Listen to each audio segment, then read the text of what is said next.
process? We know you've had several wins since then. I think going back to it last year, going back and beating the guy who beat me solves a lot of those things. My mind's very strong. My dad makes sure of that. I think people talk about PTSD, whatever it's called, because those are the things they're focused on. People tend to focus on those things because they have it themselves. He lost to Pacquiao. He's been on the side for a while. That's what he's been saying with COVID and all these things. So those things are gonna be on his mind because those are things that he's thinking about. I'm not focused on that. I'm focused on October 25th fighting with a former champion and winning and retaining my championship belt. Sebastian, how far are you from that moment in your career? Do you feel you've overcome that completely?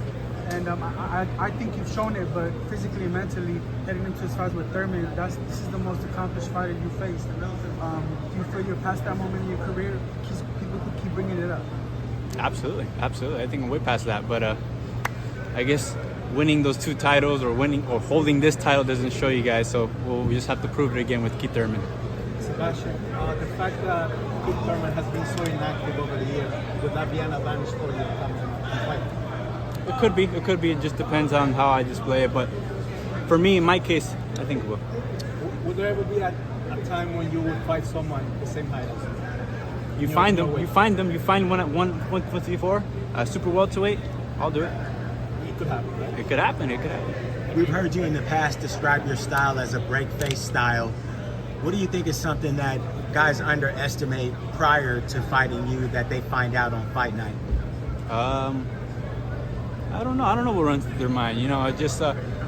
Through fight week, especially with the last fight week, I feel you see the questioning while I'm looking at them, or through the week with the questions they answer, how they react to things.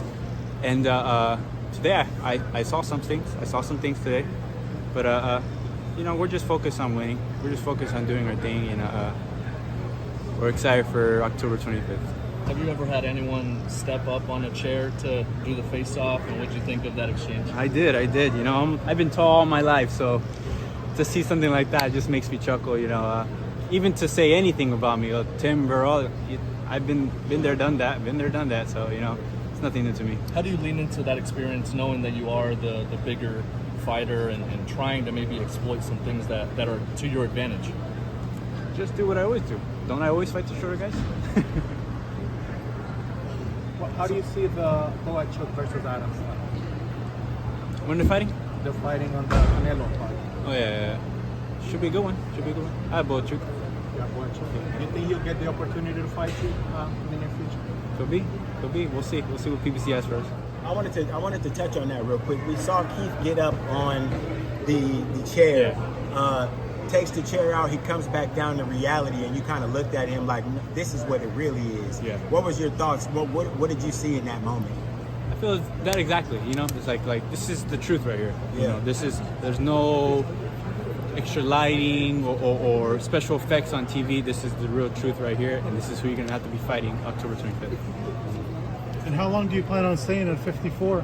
The division is as hot as ever right now. Do you think you could make it throughout 2026 as well? Definitely can. I think it's getting a lot easier to make the weight. Not that it ever was hard, but the way we've been working, we're sweating a lot. So I'm sweating right now. So it's I'm blessed to have a fast metabolism. Awesome. Is 2026, would that be the year where Sebastian Fundora will fight for the undisputed title, fighting for all the title belts at 154? Could be. I have to ask Al Haymon. Al Haymon will let me know what all that stuff. Wanted to ask you before we all left about another PBC fighter, Tank Davis. Everybody knows Tank Davis is fighting Jake Paul, crossover matchup on steroids. Talk to us about it. What you think? That's all it is, man. But it's good for him. I'm happy for him. That's everybody wants to do that, man. If you can go rob the bank and not get in trouble, why not, man? Why not? And last for me, when you're around him, how much did you look at? Have you started kind of looking at Jesus Ramos as a potential opponent? Of course, that's always been. We fought on a couple cards already. Right, you guys have kind of been yeah. paired with each other a few different times. But that's when we get the call. We're fighting Ramos or not. as of right now, we haven't. It hasn't even been mentioned. So we'll see. We'll see in the future. Thanks, Sebastian.